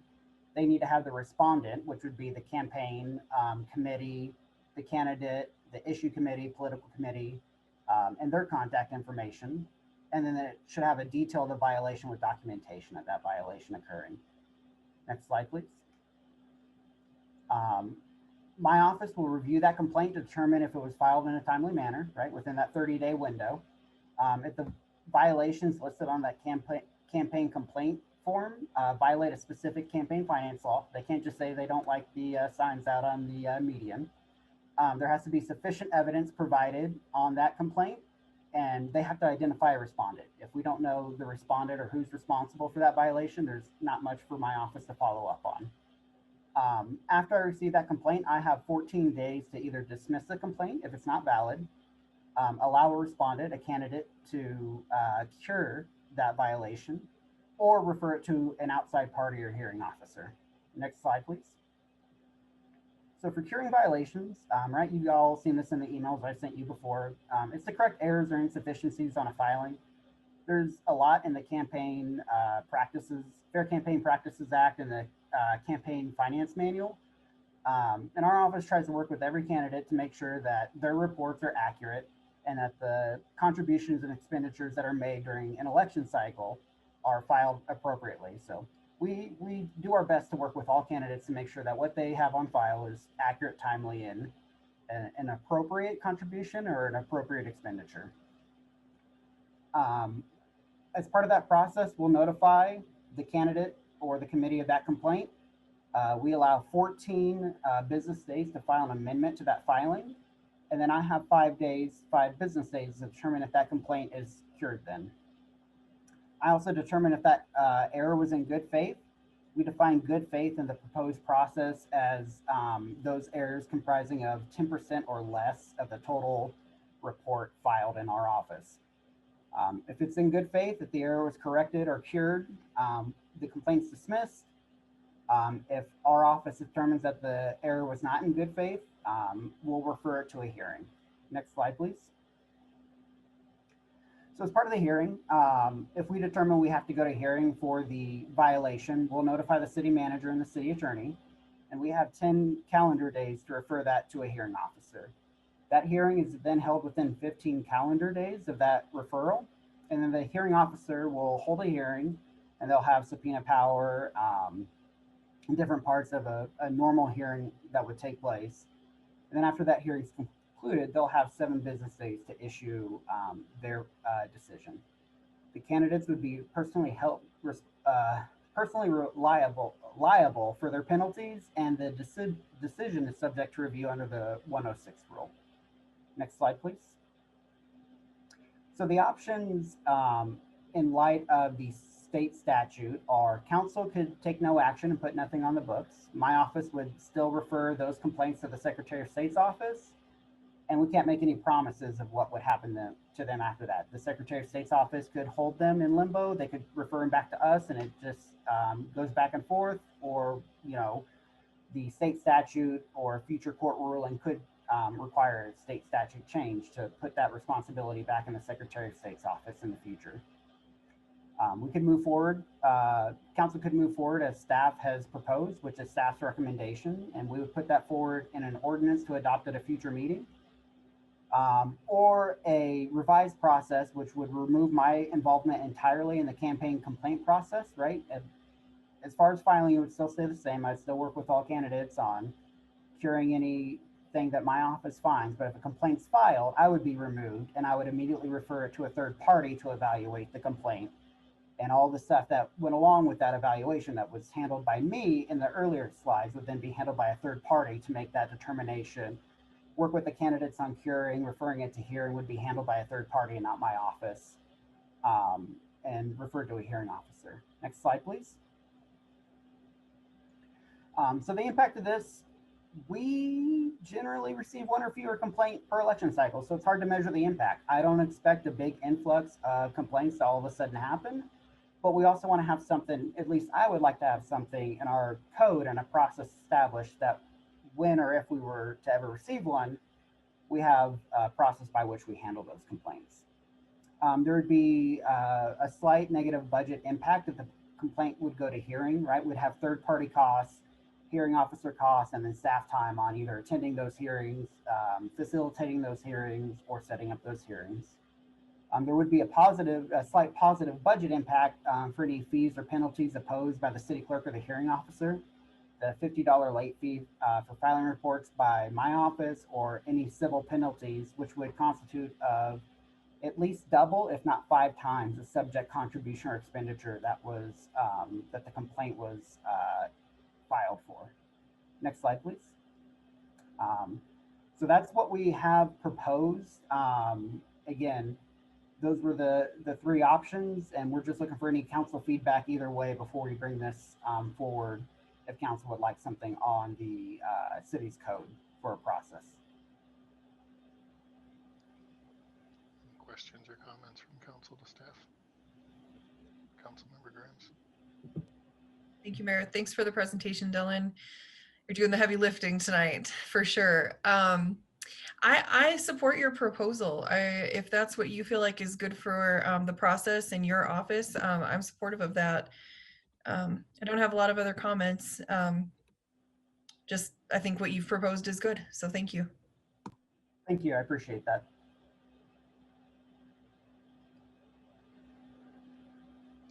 Councilmember Alan Thomas. Yes, thank you. Yes, agreeing on the same lines of Councilwoman Grimes. You know, I agree with you, Dylan, and great presentation. So I would support you as well. Are there any council members that aren't generally supportive or have any further questions for us? All righty, I think we have what we need then. Thank you, everybody. I greatly appreciate everybody's time tonight. Thank you. Thank you, sir. Appreciate you putting that together. That concludes our presentations for the evening. We'll move on to reports. Mr. Tinklenberg. Thank you, Mayor. Pardon me. Just briefly, wanted to let you know that we're continuing as I reported last week in terms of staffing and recruiting and reopening plan. One other item from City Manager's office regarding the city manager candidate interview process. Human Resources Director Armando will be sending out a list of questions that you can choose from in case you don't have your own questions that you've thought of. So encourage you to take a look at those when he gets those out. Those came from the consultant, Scott at Affion. And then also e-ticketing. they are working on linking that up with the police department records to make that more efficient in the police department. Under economic development, just wanted to let you know that Murray Farms is on the market. It's being listed by the Tellurico company. And then finance is adjusting the budget calendar for 2022. So that's being modified right now. And then if you read over the weekend, the governor moved Adams County along with the other metropolitan counties to level yellow. And that means we can change capacity. What that implies for Bison Ridge or Bison Grill is that the capacity could change. However, given the space limitations, we can't add more tables, but we can add more people to a particular table. So it does increase the capacity somewhat. So just wanted to let you know that. And then police department, one of the council members had a conversation with some of the police, and the issue of damaged equipment came up.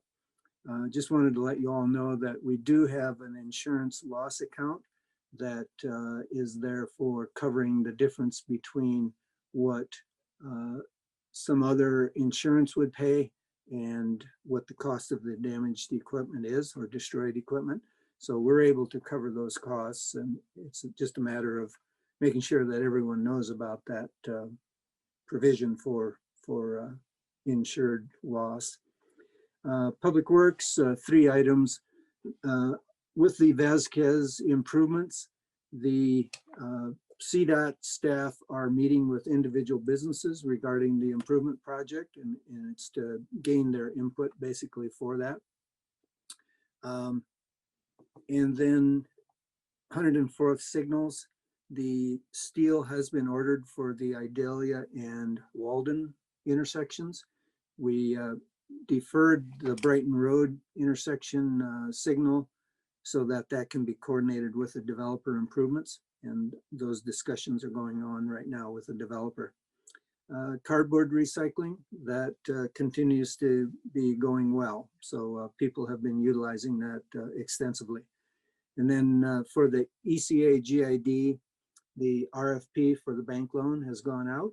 And so we're anticipating responses from banks. And that RFP is for the entire 14.9 million. There was discussion at one time that Cowley would basically cover 7 million for the ERA GID, but we're able to cover the entire amount out of the ECA GID. And so we'll be bringing an intergovernmental agreement back to you, sitting as the board for each of those general improvement districts, because the ERA GID will owe the ECA GID the 7 million that ECA GID is advancing on their behalf. And then in regards to the winter retreat, the survey that came back from City Council indicated Thursday, Friday, Saturday type of sessions, basically splitting it up. I have a counter proposal for you, and that seemed to be the most popular with the most people, but I would propose that since staff will need to respond to the initial session and then bring back information to you for moving from the goals to the targets, and then ultimately to the objectives or outcomes, that we split it up basically over several weeks instead of over one end of week, Thursday, Friday, Saturday. So instead, maybe Thursday, Thursday, Thursday type of an approach, but wanted to see what you thought about that. But I do think we're going to need some time for staff response and a couple iterations where we can bring things back to you.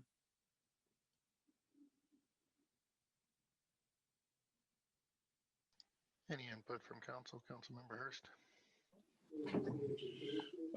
I would like to go with your recommendation for my vote. And the reason being behind that, obviously, 3 days doesn't bother me. 3 days in a row doesn't bother me. But I believe, just as you said, we will ask or give, some questions that may be more beneficial to us to wait for the answer than it would be to kind of let's hear back later. We can really have a good discussion the first Thursday. You can come back with the answers off of that and breed another discussion, which the third Thursday could kind of close that out for us. If I was following you correctly, that's what you were suggesting, correct? I just feel like that gives us the ability to have a more robust discussion, and then you guys the ability to adjust to what you need to present at the next meeting based off of the first meeting's discussion. So I like your suggestion. If we can find a spot on the schedule, I would vote for that. Councilmember Guardiola. Yeah, Roger, I like it too. I just would be cautious on Thursdays because, finding that time that we don't have other committees or commissions, engagements that we have to do. So I think it's a smart way to go because of the time, but it might be hard to get everybody on consecutive Thursdays or just another date. So I would just cautious that. Are Thursdays okay? Or do you prefer a different day? I know we have youth commission on Thursdays, every other Thursday, or the first and the third Thursday, I believe, Nicole. So.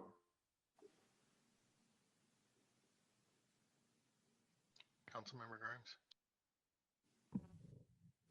Thank you, Mayor. I agree. I like the idea, the concept of 3 weeks in a row, but again, Thursdays are going to be a challenge for me. And as boring as this is going to make me sound, Friday nights are the most open evening or afternoon of my week anymore. And so, and I would hate to see us split 3 weekends in a row. So if we could aim for Friday nights, I think that still gives us a weekend, but probably has a lot more availability in terms of scheduling.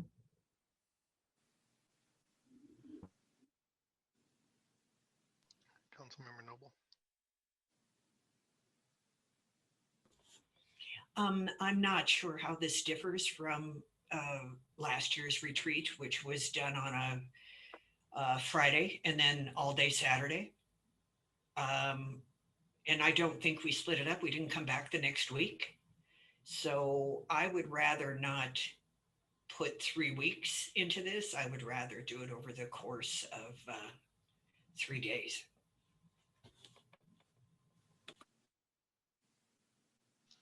Councilmember Hurst. Actually still had my hand up, but I agree that last year we had the back-to-back days, and I'm not necessarily opposed to that. What I think I was suggesting is that I would retain more if we split it up, and I would have the ability to, we can ask really directed questions to city staff, and then that gives them the ample opportunity to go back, find those good answers, and bring them back to us the next meeting. So I'm really flexible on this one. I think we can do it either way, but the 3 weeks seem to have a good spread of time for response.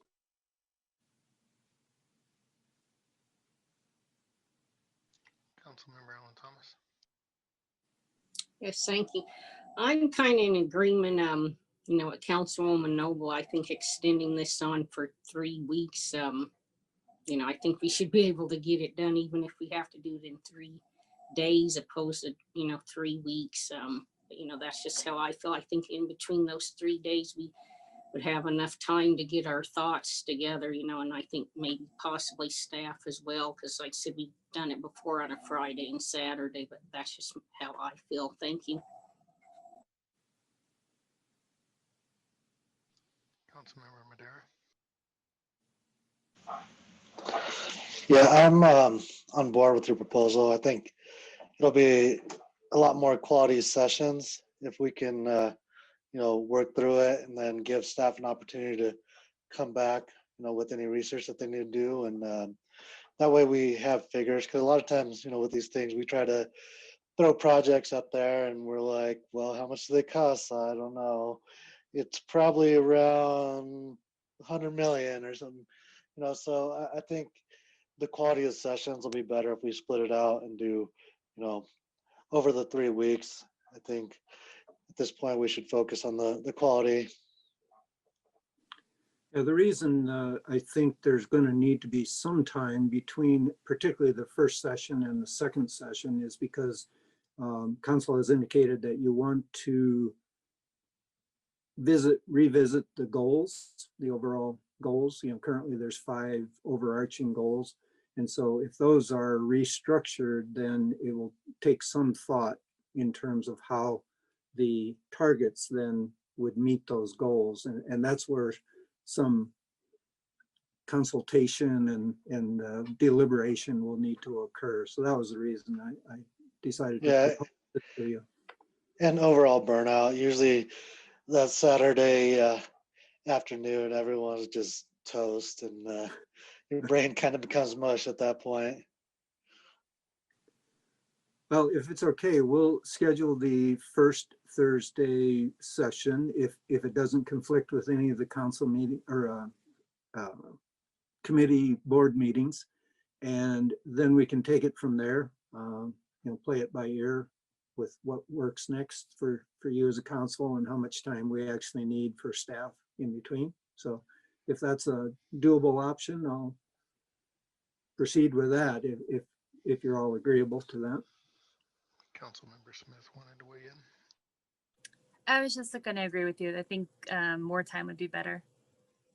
Okay. Sounds like enough people are good with the 3-week option. Anything else, Mr. Tinklenberg? That's it for me. Thank you, sir. Thank you. Mr. Sheasley? I don't have anything to add. Thank you. Thank you. Any council members wishing to make a report? Councilmember Noble? I have a question about the city manager applicant interviews. We won't be having a council meeting in between times. This is other than the special meeting on oil and gas regulations on Thursday.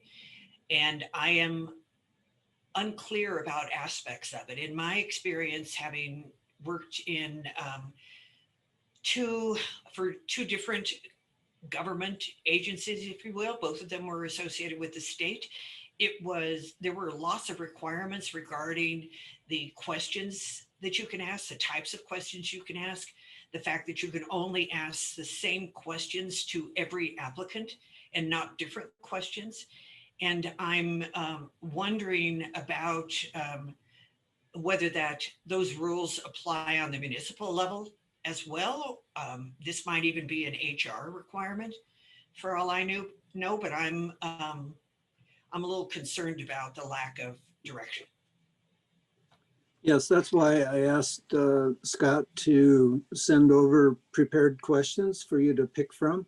But Scott intends to cover that with council the morning of the interview. So on the 20th, the very first session is with him, where he will cover those ground rules of what you may not ask and what you should ask. So he'll be covering those ground rules. And you're right, those same ground rules apply to municipalities. And will we have anybody sitting in on the interviews with us? I mean, I wouldn't want anything to go awry during the interview, that a question is asked that is illegal or something like that. Or the candidate believes that something like that has occurred. My understanding, and I have a limited understanding because I've been trying to avoid the process, but my understanding is that no, these are individual interviews for individual council members with individual candidates. Armando, are you available? I don't see him on. So. Roger, my last discussion with Roger or with Armando, with my understanding they were individual interviews and that there may be questions available and those concerns, Councilmember Noble, there are not such strict rules in the municipality, but certainly council members will need to listen to what the consultant advises as far as questions and as far as staying above board. But we think the risk is fairly minimal. Council wanted to proceed kind of in this way. And I think there will be a list of standard questions as well. So that should help. And stick to the list of questions. And this is just the informal beginning of the interview process, essentially.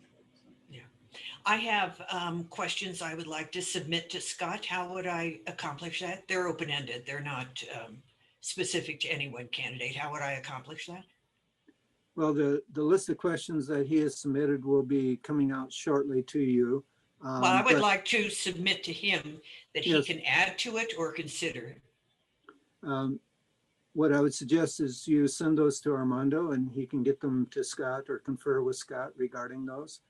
And Okay. then in answer to your other question, February 22, there's scheduled a special, there's going to be a special meeting, and that special meeting will have an executive session for you to discuss the candidates for city manager. After our interviews. Yes. Thank you.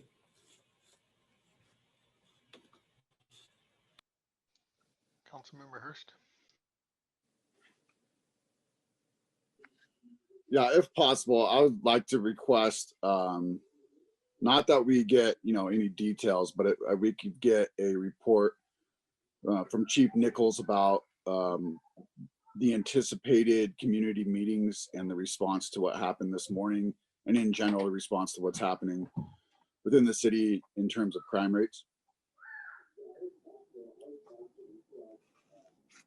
I can certainly do that. First of all, good evening. It's a pleasure to be here with you. There are a couple of things that I got to lay down some ground rules. We made an arrest and this is an active investigation.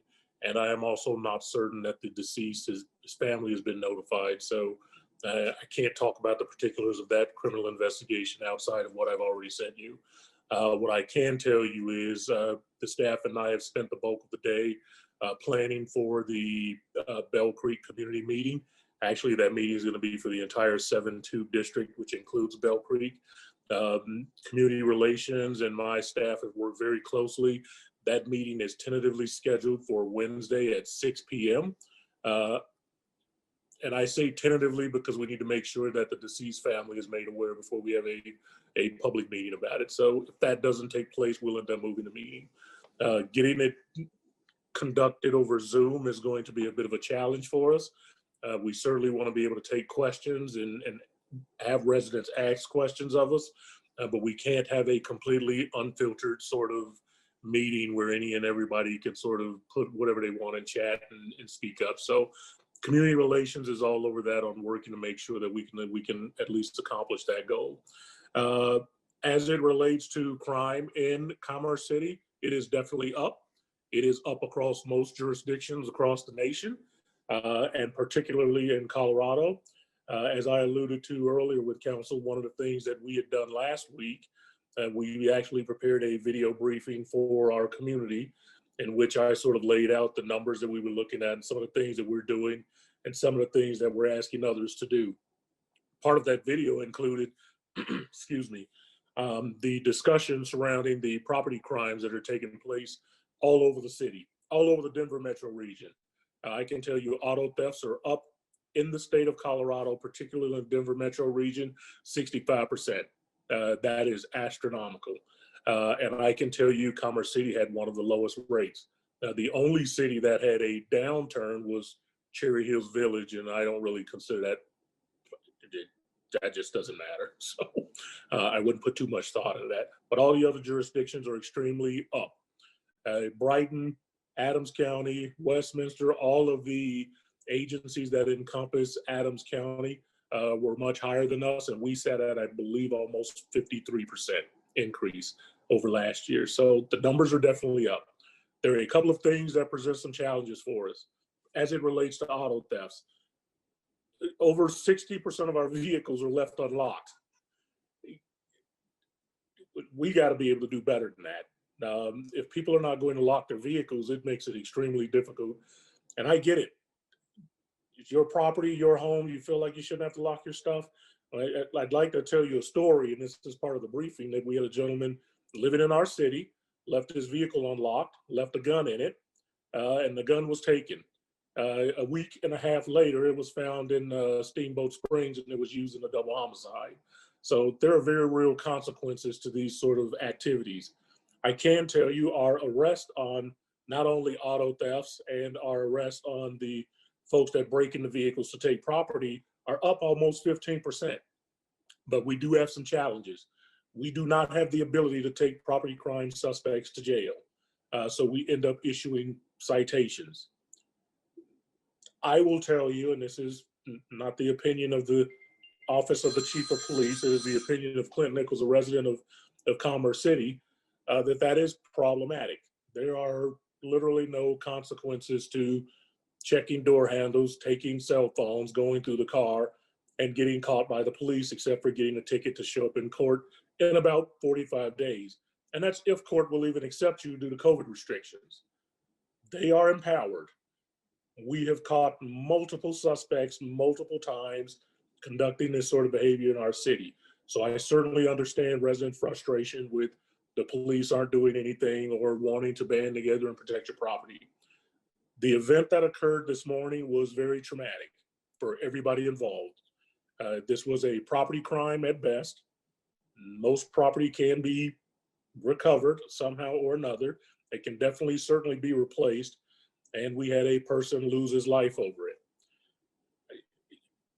At the end of the day, the dealing with that suspect by a resident, the facts and circumstances led to the fact that that was not a proper use of deadly force in the police department's opinion.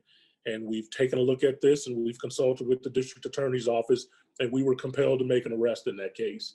And I can't go into too much greater detail than that because again, there's a man who's his custody is in position on that. So we feel pretty strongly about the case that we put together. What I can tell you is they were no strangers to the folks that we ended up catching. They have been in Commerce City before. We've dealt with them before. This is nothing new. And for whatever reason, they come back. I would argue they come back because 60% of the vehicles that they break into in Commerce City are left unlocked. That is a great fishing hole. Do the numbers. The math is certainly in your favor when you run into those types of numbers. And so a couple of things we've asked residents to do, and this will be coming out after the Bell Creek meeting. We didn't want to convolute the issue, release the video and talk about what you can do. And we had a shooting. So it was literally going to go out at 8 o'clock this morning. But we collectively pulled it off. So we're asking folks that if you can, park in your garage. For some, that's going to be a big hassle. I get it. But your vehicle is much safer in your garage. We have not had any garage vehicles broken into, unless, of course, you leave your garage door open, which, again, is also a systemic problem in Commerce City. If you can't get your vehicle in your garage, you should put it in your driveway. And when you put it in your driveway, it needs to be locked. And you need to have all your lights on. The lights do a couple of things. Criminals don't like to be in the lights. It also helps when the patrol officers are driving through their neighborhood and they don't have the spotlight going down houses, because the minute criminals see the spotlight, the first thing they do is duck and we don't find them. And that's happened on several occasions. We're also asking that if you're going to leave your car on the street because you have no other choice, take your property out of it. There should be nothing in the vehicle that they can see. I can tell you this, when we processed the vehicle this morning, there were close to 15 laptops in there and a bag full of cell phones. So it makes it almost impossible for us to be successful if we can't get people to care more about their property than the police do. And third, the last thing we're asking residents to do is when things like this happen, you see things that don't look right, give us a call. We have trained professionals. They will go out there and assess the situation. They will make a determination as to the next course of action, and they will make sure that there's property that needs to be recovered, that we can certainly do that. But what we can't have is what happened this morning, where somebody just took the law into their own hands, thinking that they were doing a good thing, and they made an error that is going to cost them. And what I would argue is even if the shooting is deemed to be justified, the quality of that man's life is going to be significantly altered because of a decision that was made at 4:45 in the morning. And so we're asking residents, and we're hoping we can sort of get the emotional tone down a little bit. we realize the police department owns some of this problem, but here's what I can tell residents, and we've checked the data. Every Commerce City neighborhood sees a patrol vehicle at least 3 times a week, sometimes even more. So we are driving down the streets. And for those residents that don't think we are, I would take a look at your number of parking tickets that are being issued on your block, because we've overlapped the 2 programs to make sure that while we're out there doing our due diligence to make sure neighborhoods are safe, we're also dealing with parking violations. One of the things we're going to be asking our staff to do as early as Thursday is when they're in the neighborhoods and they're writing a parking citation is to turn their lights on so neighborhoods know that we're in their neighborhoods. We think that that's something that's going to be pretty important. And we also want people that are in the neighborhoods doing illegitimate things to also be aware that we're in the neighborhoods. But we are doing our due diligence. We are still catching criminals. We are pursuing these cases. When we catch them, we are doing our due diligence with getting them before the court systems. But our hands are significantly tied due to the pandemic. And that's something that we're just not in a position to do really anything about. And so on that note, hopefully I was able to answer some questions for you, Councilmember Hurst. Hopefully that gave you the information that you needed. And I'd be happy to take additional questions as long as they don't pertain directly to the incident from this morning. Yes, sir. I appreciate that. I was really just looking, I think you gave us some good information about what the department intends to do this week or intended to do really starting this morning. And, I always appreciate that, but getting it out in this public meeting, I think today made some sense to make sure that our community's hearing the intentions of the department, what you guys have done. And of course, I understand. I'm not looking for any details of this morning. I'm happy to hear that on the news when it comes out, when it's appropriate. So thank you, sir. Appreciate the report. Yes, sir. Councilmember Grimes, I'll get to you in a second. I have a couple follow-up questions for the chief first. Social media was abuzz on 2 different incidents this weekend. One, kidnapping that happened around 108th and Landmark. Can you confirm what's going on with that? And then there was a resident in the southern part of the city that was concerned about a potential for kidnapping at the King Soopers, where her vehicle was blocked in. Can you shed some light on either of those situations? The King Soopers incident, I am not aware of. The first incident was not it has not been confirmed that was a kidnapping. We have no reports or anything related to that. We did go out and investigate it. It certainly was suspicious, but there was absolutely no reporting of a kidnap. Okay, do we have a missing child right now, or is everybody at home? If they weren't reported stolen, I have no idea. I don't have enough information to answer that question. I can tell you we went out, we looked at the footage, we talked to all the residents that had some witness statements. We ran down the information that we had, and so far we do not have anything even remotely related to an abduction. Okay, thank you. Councilmember Grimes. Chief, this is for you too. Just curious, once you guys get that community meeting nailed down, would you let council know, or at least myself? I don't know if other council members want to know, but I'd like to know when the meeting is and possibly be able to participate. Sure. I believe the link has already been created. I will send it out first thing in the morning. Great. Thanks, Chief. Yes, ma'am. Thank you, Chief. Appreciate your time this evening. Do any Yes, other sir. council members have a report to give? Seeing none, I have a very brief one. My lone meeting last week was a Metro Mayor Caucus meeting, and also had a meeting with the property owner of the Shell station at 120th and Chambers, and discussed a couple things that he is trying to work on for development in that area. Beyond that, don't have anything else to report. This concludes our meeting for the evening. We have a special meeting on February 11th to discuss the ordinance related to oil and gas regulations in the Land Development Code, and we'll look forward to seeing you all then. Have a good night. Have a good week. Good night, Commerce City.